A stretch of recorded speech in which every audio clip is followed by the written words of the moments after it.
नमस्कार।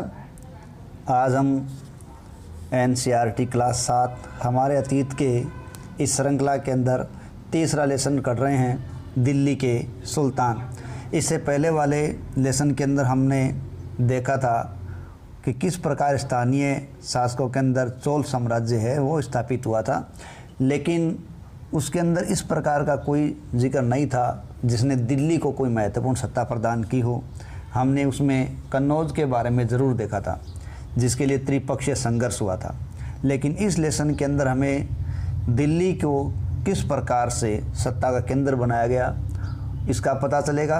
साथ ही साथ हम सल्तनतकालीन शासकों के बारे में, उनकी प्रशासनिक व्यवस्थाओं के बारे में जानकारी प्राप्त कर पाएंगे। तो चलिए देखते हैं।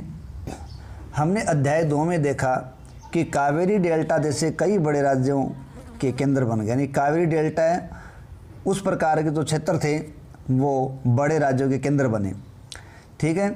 लेकिन दिल्ली है वो 12वीं शताब्दी में महत्वपूर्ण केंद्र बन पाया। अब दिल्ली जब 12वीं शताब्दी में महत्वपूर्ण केंद्र बन पाया तो वहाँ किस शासकों के द्वारा शासन किया गया, इसके लिए तालिका अपने को 1 दी गई है। तालिका 1 में दिल्ली के शासकों के बारे में दिया गया है। देखिए, पहला वंश हमें दे रखा है राजपूत वंश। तोमर है, उनके बारे में कहा गया है आरंभिक 12वीं शताब्दी 1165। अब राजपूत शासक है अनंगपाल, जिन्होंने 1130 से 45 तक कहा जा रहा है, और चौहान या चाहमान जो कहलाते हैं 1165 से 1192।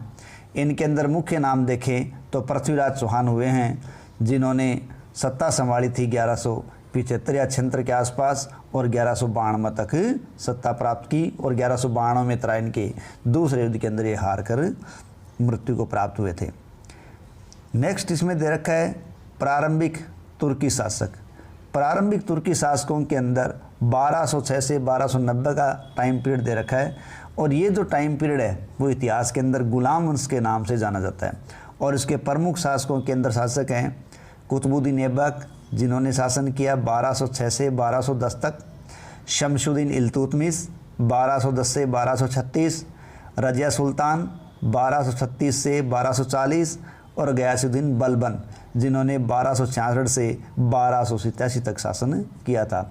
और वहीं इसी तस्वीर के एक तरफ हमें दे रखा है सल्तनत के शासक इल्तुतमिश का मकबरा, ठीक है। नेक्स्ट नीचे देखें तो अपने को दिया जा रहा है खिलजी वंश के बारे में, ठीक है। यानी जब गुलाम वंश की सत्ता समाप्त हुई तो खिलजी वंश की सत्ता आरंभ हुई, और ये सत्ता 1290 से 1320 तक रही थी।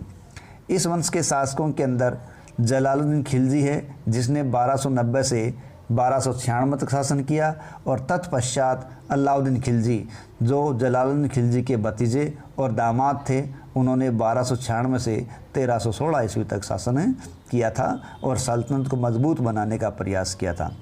अलाउद्दीन खिलजी के नाम से प्रसिद्ध है अलाई दरवाज़ा, ठीक है, जो हमें चित्र में संकेत दे रखा है। खिलजी वंश के बाद के वंश में तुगलक वंश आता है। देखिए, तुगलक वंश सल्तनत काल का वो वंश है जिसने सबसे लंबे समय तक शासन किया था, ठीक है। इन शासकों के अंदर गयासुद्दीन तुगलक, जिन्होंने 1320 से 1324 तक शासन किया, मोहम्मद तुगलक, जिसने 1324 से 1351 तक शासन किया, और फिरोज शाह तुगलक, जिसने 1351 से 1388 तक शासन किया था। तो तुगलक वंश के बाद के शासकों के अंदर सैयद वंश, जिसमें प्रमुख नाम लिया जाता है खिजर खां का, और खिजर खां का शासनकाल है 1414 से 1421, ठीक है। लेकिन सैयद वंश का शासन रहा है 1414 से 1451। सैयद वंश का पतन होने के बाद लोदी वंश की सत्ता प्रारंभ हुई, जो 1451 से 1526 तक रही थी, और इसके प्रमुख शासक का नाम दे रखा है बहलोल लोदी, जिसने 1451 से 1489 के मध्य शासन किया था। और पास ही हमें दे रखा है फिरोज तुगलक का मकबरा, ठीक है। अब देखिए, ये तालिका हमारी हो गई पहली। हाँ, तालिका 1 पर नज़र डाली हमने, ये नज़र डाली है।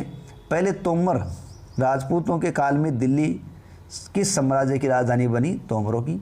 12वीं शताब्दी के मध्य तोमरों को अजमेर के चौहानों ने पराजित कर दिया, यानी जो तोमर थे उनको अजमेर के चौहानों ने हरा दिया। तोमरों और चौहानों के राज्यकाल में दिल्ली है वो वाणिज्य का एक केंद्र बन गई थी। यानी कब बनी है? लगभग 12वीं शताब्दी के अंदर बनी है। ठीक है, 12वीं सदी के अंदर। इस शहर में बहुत सारे समृद्धशाली जैन व्यापारी रहा करते थे। यानी दिल्ली में जैन व्यापारी बहुत ज़्यादा रहते थे। जैन व्यापारियों का मुख्य काम व्यापार रहा है हमेशा से। इन्होंने अनेक मंदिरों का निर्माण करवाया और यहाँ दहली वाल कहे जाने वाले सिक्के भी डाले जाते थे, जो यहाँ काफ़ी प्रचलित थे। यानी सिक्कों का क्या नाम है? दहली वाल, जो दिल्ली में ढाले जाते थे।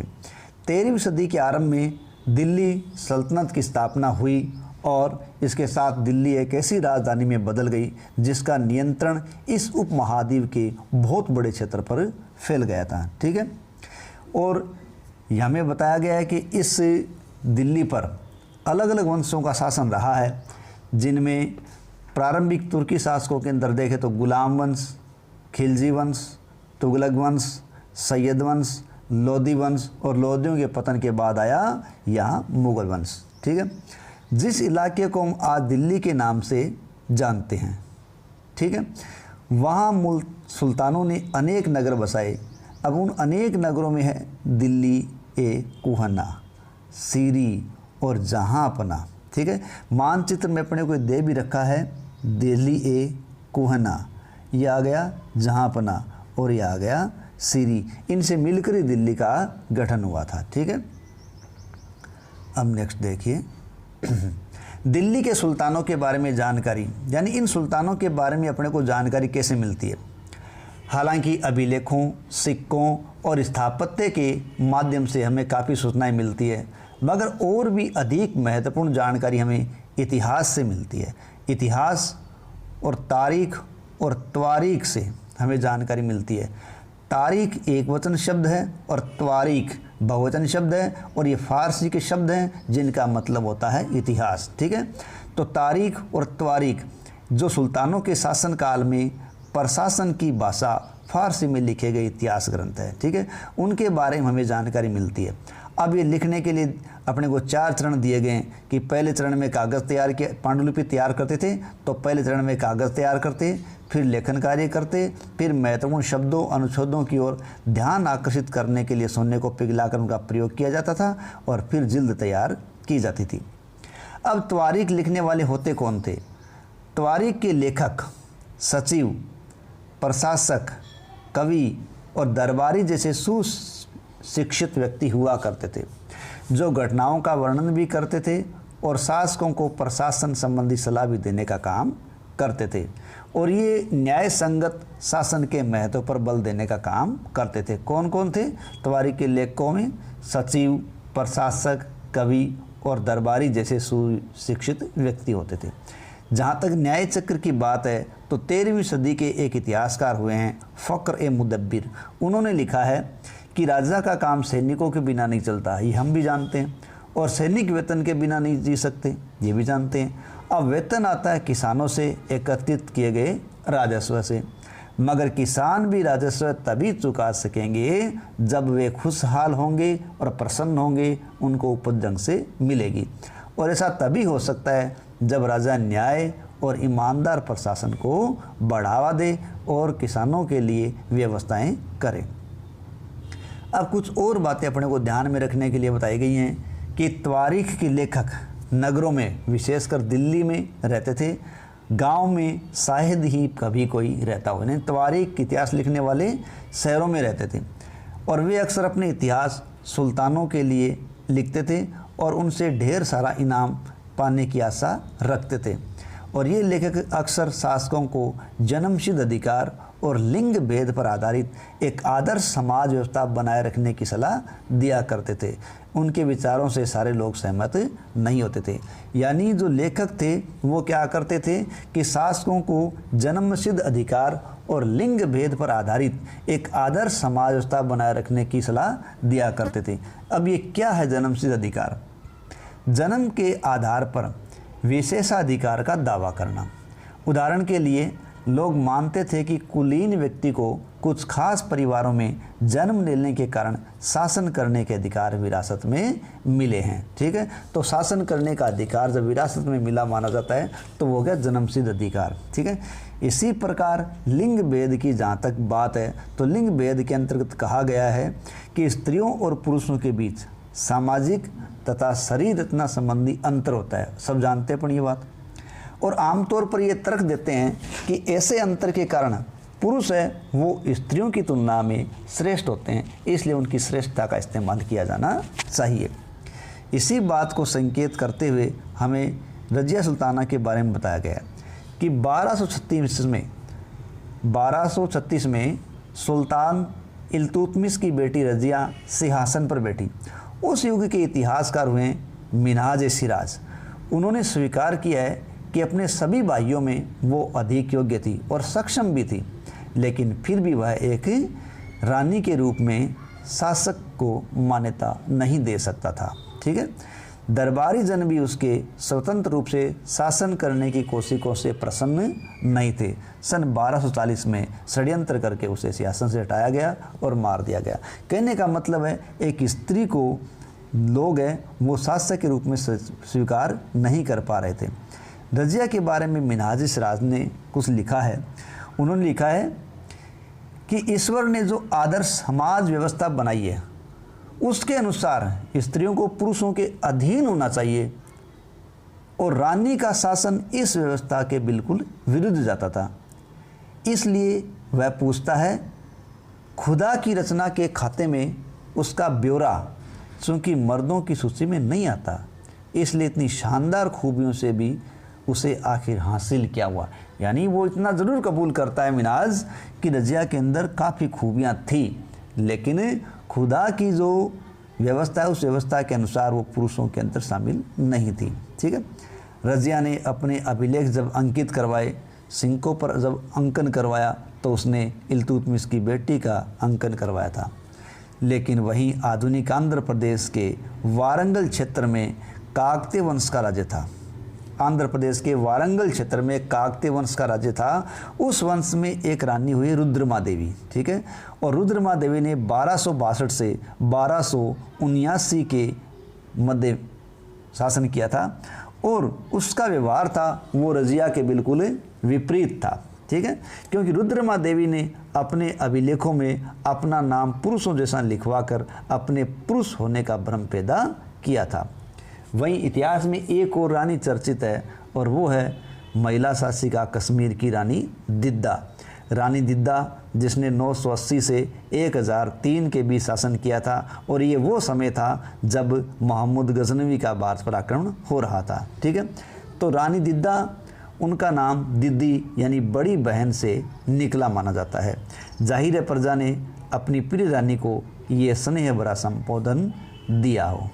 तो इस प्रकार 3 रानियों के बारे में यहाँ बात की गई है।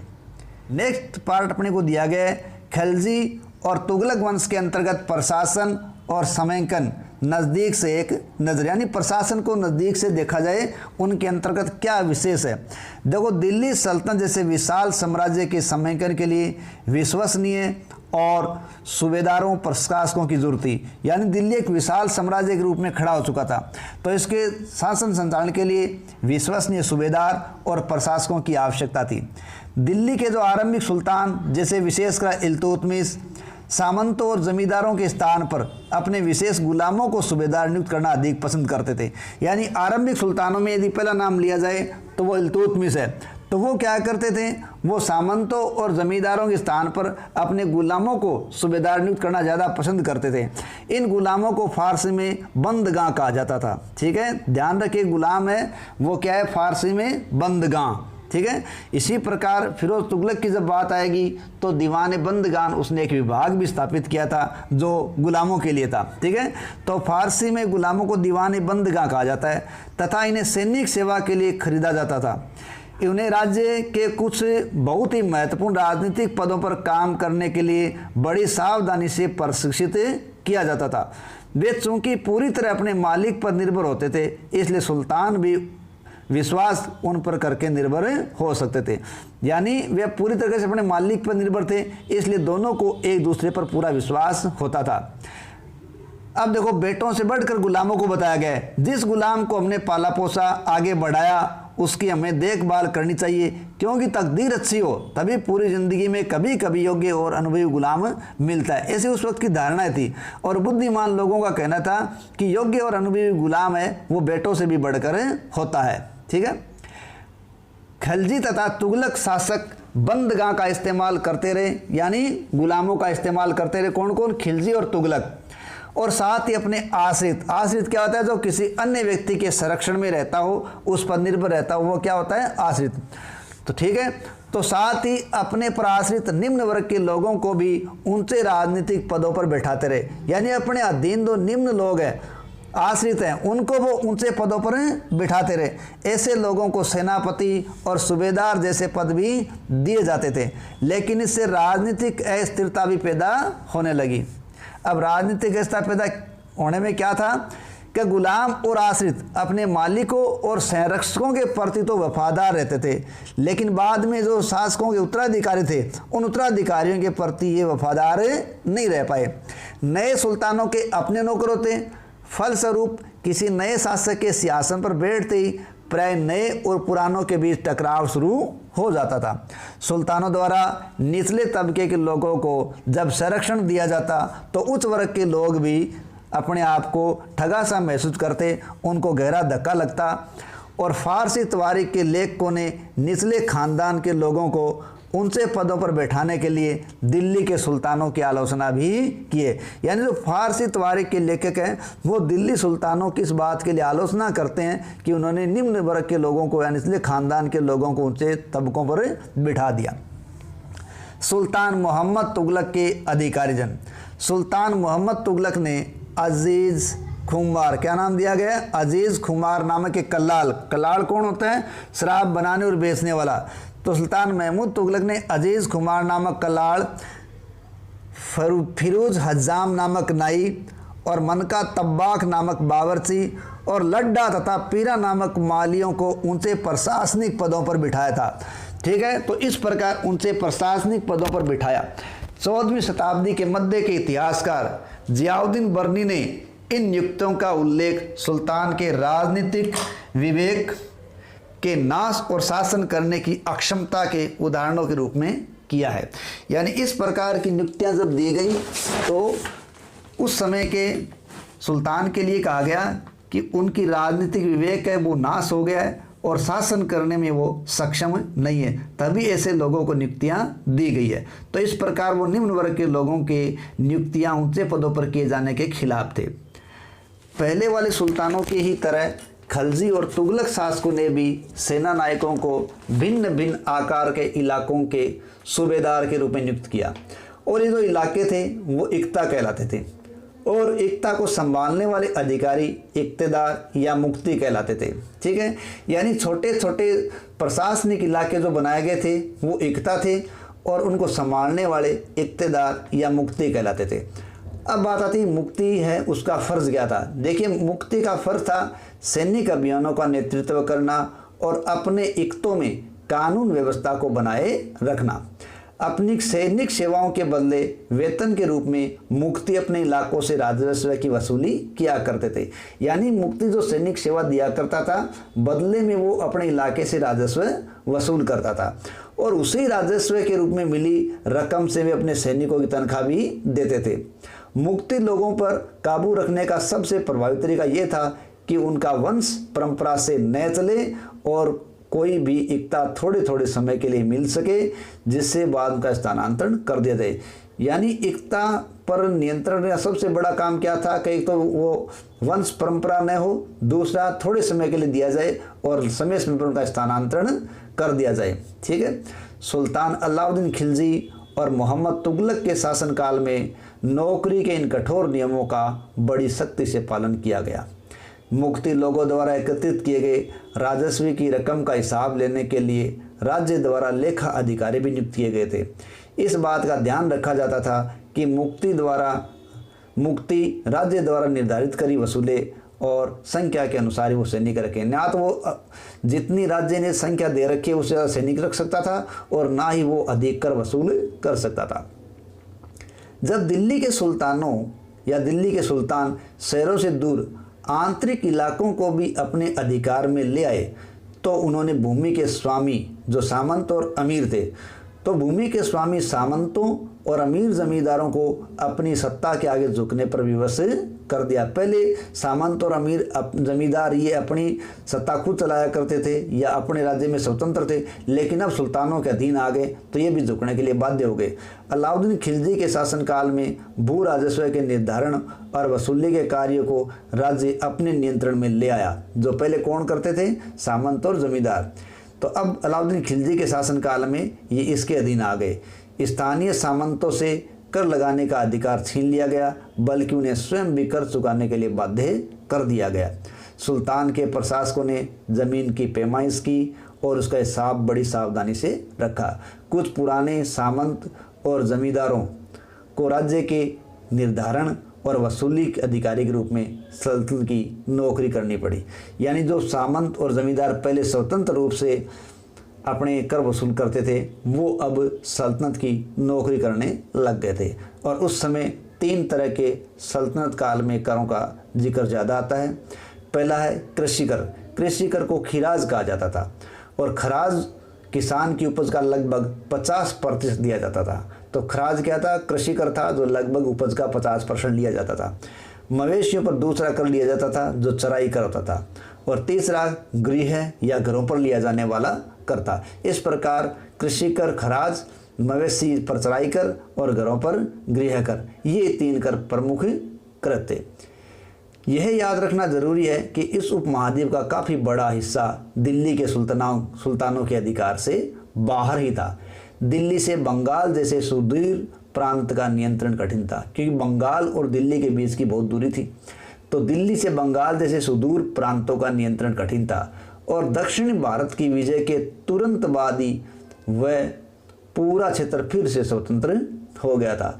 यहाँ तक कि गंगा के मैदानी इलाके भी घने जंगलों वाले ऐसे क्षेत्र थे जिनमें बैठने में सुल्तान की सेनाएं अक्षम थी। यानी गंगा के मैदानी इलाकों में जो घने जंगलों वाले क्षेत्र हैं, उनको भेदने के अंदर सुल्तान की सेनाओं में क्षमता नहीं थी।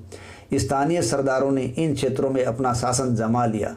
अलाउद्दीन खिलजी और मोहम्मद तुगलक इन इलाकों पर जोर ज़बरदस्ती अपने अधिकार तो जमा लेते थे, लेकिन वो स्थायी नहीं रह पाता था और कुछ ही समय तक वो रह पाता था। यानी जो सुदूर इलाके थे या घने जंगलों वाले इलाके थे, उनमें कुछ समय के लिए अलाउद्दीन खिलजी और मोहम्मद तुगलक ज़रूर कामयाब हुए, लेकिन वो लंबे समय तक अपने शासन को बना के नहीं रख सके। सरदार और उनकी किलेबंदी। देखिए, अफ्रीकी देश मोरक्को से 14वीं सदी में भारत आए एक यात्री इब्न बतूता ने कुछ लिखा है। तो उसने सरदार और उसकी कुल्लेबंदी के बारे में क्या लिखा है? किसने लिखा है? मोरक्को अफ्रीकी देश से आए 14वीं सदी के यात्री इब्न बतूता ने। उसने लिखा है, सरदार कभी कभी चट्टानी उबड़ खाबड़ पहाड़ी इलाकों में किले बनाकर रहते थे और कभी कभी बांस के झुरमुटों में। भारत में बांस पोला नहीं होता, यह बहुत बड़ा होता है। इसके अलावा अलग अलग हिस्से आपस में इस तरह गूंथते होते हैं कि उन पर आग का भी असर नहीं होता और वे कुल मिलाकर बहुत ही मजबूत होते हैं। सरदार इन जंगलों में रहते हैं जो इनके लिए किले की प्राचीर का काम देते हैं। इस दीवार के घेरे में ही उनके मवेशी और फसल भी रहते हैं। अंदर ही पानी भी रहता है, अर्थात वहाँ एकत्रित हुआ बरसात का जल। इसलिए उन्हें प्रबल बलशाली सेनाओं के बिना हराया नहीं जा सकता। ये सेनाएं जंगल में घुसती और घुसकर खास तौर से तैयार किए गए औजारों से बांसों को काटती थी और इस प्रकार वो सेनाएं यहाँ घुस पाती थी। यह नाम हमारा चंगेज खान। ठीक है, देखिए चंगेज खान इतिहास में एक प्रसिद्ध मंगोल नेता हुआ है जिसने इल्तुतमिश के समय भारत पर भी आक्रमण किया, लेकिन इल्तुतमिश ने अपनी कुशलता से, अपनी बुद्धिमत्ता से चंगेज खान के आक्रमण को टाल दिया था। चंगेज खां के नेतृत्व में मंगोलों ने 1219 में उत्तर पूर्वी ईरान में ट्रांस ओक्शियाना, ध्यान रखिए ट्रांस ओक्शियाना आज का उज़्बेकिस्तान है, तो चंगेज खान के नेतृत्व में मंगोलों ने 1219 में उत्तर पूर्वी ईरान ट्रांस ओक्शियाना आधुनिक उज़्बेकिस्तान पर हमला किया और इसके शीघ्र बाद दिल्ली सल्तनत को उसका दावा झेलना पड़ा। ठीक है, जैसा मैंने पहले बता दिया कि इसे इल्तुतमिश ने अपनी बुद्धिमत्ता से असफल किया। अलाउद्दीन खिलजी और मोहम्मद तुगलक के शासनकाल के आरंभ में दिल्ली पर मंगोलों के दावे बहुत बढ़ गए थे। इससे मजबूर होकर दोनों ही सुल्तानों को एक विशाल स्थानीय सेना खड़ी करनी पड़ी। इतनी विशाल सेना को संभालना प्रशासन के लिए भारी चुनौती थी। तो देखते हैं इन दोनों सुल्तानों ने किस प्रकार चुनौतियों का सामना किया और मंगोलों से निपटने के लिए किस प्रकार की इन्होंने अपनी रणनीति को अमली जामा पहना था। पहले देखते हैं, यहाँ दे रखा है अपने को अलाउद्दीन खिलजी। देखिए दिल्ली पर 2 बार हमले हुए। अलाउद्दीन खिलजी के समय की बात कह रहा है कि दिल्ली पर 2 बार हमले हुए, 1299 1300 में और 1302-3 में। और इनका सामना करने के लिए अलाउद्दीन खिलजी ने एक विशाल स्थायी सेना खड़ी कर दी थी। इधर मोहम्मद तुगलक ने क्या किया, मोहम्मद तुगलक के शासनकाल के प्रारंभिक वर्षों में सल्तनत पर जब हमला हुआ, मंगोल सेना पराजित हो गई।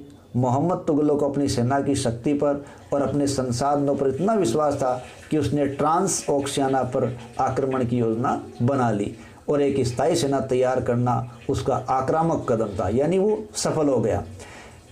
दूसरी ओर अलाउद्दीन खिलजी का दूसरा काम क्या था, अलाउद्दीन खिलजी ने अपने सैनिकों के लिए सीरी नामक एक नया गैरीसन शहर बनवाया। ठीक है, गैरीसन यानी रक्षक सैनिकों का एक शहर बनवा लिया, सीरी नामक। उधर इससे निपटने के लिए मोहम्मद बिन तुगलक ने क्या किया, नया गैरीसन शहर बनाने के स्थान पर मोहम्मद तुगलक ने दिल्ली के 4 शहरों में से सबसे पुराने शहर दिल्ली कुहना को चुना और वहाँ के निवासियों को वहाँ से निकाला और दक्षिण में बनी अपनी नई राजधानी दौलताबाद उनको भेज दिया गया। और जो दिल्ली कुहना उसको खाली करवा कर वहाँ सैनिक छावनी बना दी गई, उसने कोई नया शहर नहीं बसाया। तो दोनों में इस प्रकार का परिवर्तन रणनीति में था। इधर अलाउद्दीन खिलजी सैनिकों के पेट भरने की समस्या को गंगा यमुना के बीच की भूमि से कर के रूप में खेती की पैदावार इकट्ठी करके हल करता था और किसानों की पैदावार का 50% हिस्सा वो कर के रूप में लेता था। इधर तुगलक किस में क्या हुआ, सेना को खिलाने के लिए उसी इलाके से खाद्यान्न इकट्ठा किया गया। यानी इधर अलाउद्दीन खिलजी है वो गंगा यमुना के क्षेत्रों से प्राप्त कर रहा है और इधर तुगलक वो क्या कर रहा है, वो सेना को खिलाने के लिए उसी इलाके से खाद्यान्न इकट्ठा कर रहा है। लेकिन सैनिकों की विशाल संख्या की ज़रूरतें पूरी करने के लिए सुल्तान ने अतिरिक्त कर भी लगाए और इसी दौरान जब उसने अतिरिक्त कर लगाए तो काल भी पड़ गया जो सुल्तान के लिए भारी पड़ा था। इधर अलाउद्दीन खिलजी और सैनिकों की स्थिति में क्या था कि अलाउद्दीन खिलजी सैनिकों को वेतन भी देता था। ठीक है, अलाउद्दीन ने सैनिकों को एकता के स्थान पर नगद वेतन देना तय किया। सैनिक अपना आवश्यक सामान दिल्ली के व्यापारी से खरीदते थे और इसमें ये आशंका रहती थी कि व्यापारी अपनी चीज़ों की कीमतें बढ़ा देंगे। तो इसे रोकने के लिए अलाउद्दीन खिलजी ने दिल्ली में चीज़ों की कीमतों पर नियंत्रण लागू कर दिया और अफसर बड़ी सावधानी से कीमतों का सर्वेक्षण करते थे और जो व्यापारी निश्चित दरों का उल्लंघन करते थे उनको सज़ा मिलती थी। इस प्रकार कम वेतन से भी अलाउद्दीन खिलजी अपने सैनिकों को संतुष्ट रख सका। इधर मोहम्मद तुगलक ने क्या किया, मोहम्मद तुगलक ने अपने सैनिकों को नगद वेतन दिया लेकिन कीमतों पर नियंत्रण करने की बजाय उसने कुछ आज की तरह कागजी मुद्रा की तरह टोकन या सांकेतिक मुद्रा का प्रचलन किया। उसने धातु के सिक्के बने थे लेकिन सोने चांदी के न होकर सस्ती धातु के सिक्के बनवाए। 14वीं सदी के लोगों को इस मुद्रा पर भरोसा नहीं था, वे बड़े चतुर थे। उन्होंने अपने सोने चांदी के सिक्के बचा कर रख लिए और अपने तमाम कर वो इस टोकन मुद्रा में ही चुकाया करते थे। इस सस्ती मुद्रा से जाली सिक्के भी बड़ी आसानी से बनाए जा सकते थे। यानी मोहम्मद तुगलक के समय क्या हुआ, उसने सांकेतिक मुद्रा चलाई जो सोने चांदी की नहीं थी लेकिन तांबे की थी। उसने उनका मूल्य सोने चांदी की तरह नियुक्त कर दिया लेकिन लोगों ने इस योजना से फ़ायदा उठाया और कीमती धातुओं घरों में इकट्ठा कर लिया और सांकेतिक मुद्रा को लेन देन में काम लेते रहे और सल्तनत को नुकसान पहुंचाया। और साथ ही ये जो सांकेतिक मुद्रा थी वो आसानी से घरों में बनाई भी जा सकती थी। इस पर कोई राजकीय नियंत्रण नहीं था।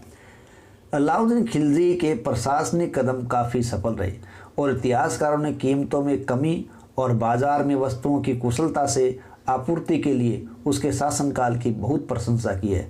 मंगोल आक्रमणों के खतरे का भी उसने सफलतापूर्वक सामना किया था। इधर मोहम्मद तुगलक की बात करें तो मोहम्मद तुगलक द्वारा उठाए गए प्रशासनिक कदम हैं वो बेहद असफल रहे थे। कश्मीर पर उसका आक्रमण था वो पूरी तरीके से विफल हो गया। तब उसने तुरान पर हमला करने का इरादा छोड़ दिया और अपनी विशाल सेना को उसने भंग कर दिया। इस बीच उसने प्रशासन संबंधी जो कदम उठाए थे उनमें कई परेशानियां पैदा हो गई थी। वो दिल्ली से राजधानी दौलताबाद ले गया था, तो लोग भी जब दौलताबाद गए तो बहुत लोग नाराज थे। करों में वृद्धि और गंगा यमुना के दोआब में अकाल पड़ने से भी जनता रोष में आ गई थी और जनता ने बगावत कर दी और मोहम्मद तुगलक को अंततः टोकन मुद्रा वापस लेनी पड़ी थी। इस प्रकार उसकी योजनाएं अधिकांश असफल हो गई। इन तमाम असफलताओं की गिनती करने में हम कभी कभी ये भूल जाते हैं कि सल्तनत के इतिहास में पहली बार दिल्ली के किसी सुल्तान ने मंगोल इलाके को फतह करने के अभियान की योजना बनाई थी। यानी किसी भी शासक ने मंगोलों के क्षेत्रों को जीतने की योजना नहीं बनाई, लेकिन वो तुगलक के शासनकाल में बनी थी। जहाँ अलाउद्दीन खिलजी का बल था कि प्रतिरक्षा पर, अलाउद्दीन खिलजी का बल प्रतिरक्षा पर था, वह मोहम्मद तुगलक के द्वारा उठाए गए कदम मंगोलों के विरुद्ध सैनिक आक्रमण की योजना का हिस्सा थे। तो दोनों में इस प्रकार का परिवर्तन था। 15वीं तथा 16वीं शताब्दी में सल्तनत। अब देखिए, तुगलक वंश के बाद 1526 तक, ठीक है, 1526 तक दिल्ली तथा आगरा पर सैयद और लोधी वंशों का शासन रहा है। तब तक जौनपुर, बंगाल, मालवा, गुजरात, राजस्थान तथा पूरे दक्षिणी भारत में स्वतंत्र शासक उठ खड़े हुए। उनकी राजधानियां समृद्ध थी और राज्य फल फूल रहे थे। इसी काल में अफगान तथा राजपूतों जैसे नए शासक समूह भी उभर रहे थे। ठीक है, तो ये कब की बात है? जब 1526 के आसपास का घटनाक्रम चल रहा है, तब की बात है। ठीक है, इस काल में स्थापित राज्यों में से कुछ छोटे थे पर शक्तिशाली थे। उनका शासन बहुत ही कुशल तथा सुव्यवस्थित तरीके से चल रहा था।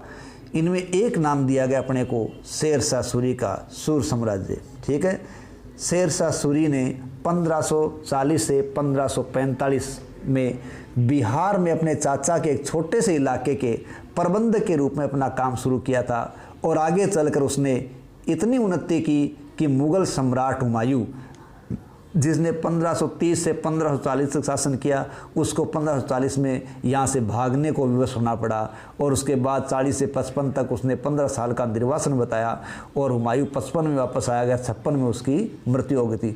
इस प्रकार शेर शाह उसने हुमायूं को भी यहाँ से भागने के लिए विवश कर दिया और उसकी सत्ता को चुनौती दी, उसको पराजित किया। शेर शाह ने दिल्ली पर अधिकार करके स्वयं अपना राजवंश स्थापित किया। सूर्यवंश ने केवल 15 साल यानी 1540 से 55 तक शासन किया, लेकिन इसके प्रशासन ने अलाउद्दीन खिलजी वाले कई तरीकों को अपनाकर उन्हें और भी चुस्त बना दिया था। महान सम्राट अकबर, जिन्होंने 1556 से 1605 ईस्वी तक शासन किया था, ने जब मुग़ल साम्राज्य को समेकित किया तो उसने अपने प्रतिमान के रूप में शेर शाह की प्रशासनिक व्यवस्था को ही अपनाया था। इस प्रकार शेर शाह की जो प्रशासनिक व्यवस्था थी वो मुग़ल साम्राज्य में आगे चलती रही। ठीक है, इसी के साथ अपना ये लेसन समाप्त होता है। आशा है आपको लेसन पसंद आया होगा। यदि आपको लेसन पसंद आया है तो हमारे चैनल को लाइक करें, सब्सक्राइब करें। जय हिंद, जय भारत।